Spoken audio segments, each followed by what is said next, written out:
Sa mga kapulisan po dito sa Batangas, sa ginagawa po nilang pagpapatrolya, sa ginagawa po nilang inspection, nakikita ko po na ang mga Batanggenyo, mas nafe-feel po nila na safe sila, na protektado sila, na kaya po kahit yung mga krimen na nakikita natin, nababawasan po. At syempre, yung pinaka-importante sa lahat is yung nafe-feel ng mga Batanggenyo kung gaano sila nagiging prioridad ng ating mga kapulisan. Magandang umaga.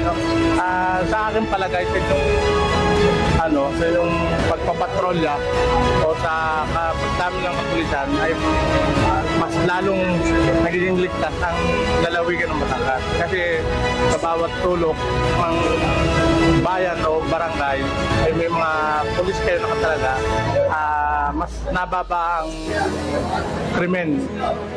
Even sa droga, nababa ang porsyento. At sa mga wanted, mabilis nang nahuhuli agad. Kaya mas magaling, mabuti, mas magdami ng kapulisan sa lalawigan ng Batangas. Salamat! Yan, bali po dun sa pagpapatrolya po ng pulis, mas nafe-feel ko po na safe po ako. Kumbaga, parang kahit saan ako pupunta, mas parang panatagang loob ko na hindi ako yung mapapahamak or ano. Kasi parang kung saan man ako tumingin, kahit paano na ba, may mga pulis po nandoon na parang if ever may lumapit sa akin na hindi ko alam na masama pala, madali silang matatawag ang atensyon ko. Yun po.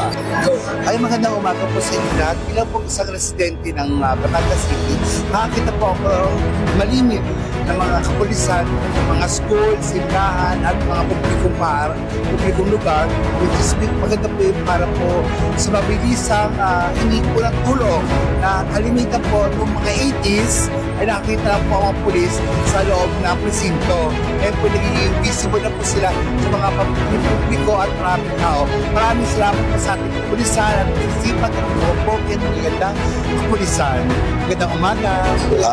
Ito ay magandang development sa ating lalawigan para lalong maging ligtas, tahimik at maayos ang ating komunidad at ang ating kapaligiran sa pamamagitan ng police visibility.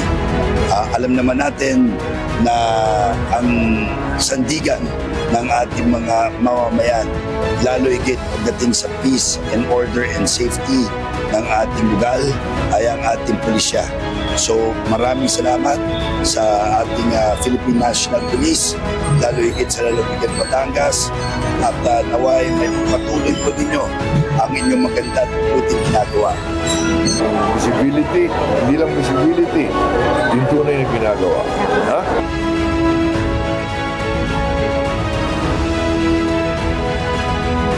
Gine sa Batangas! Ligtas ka!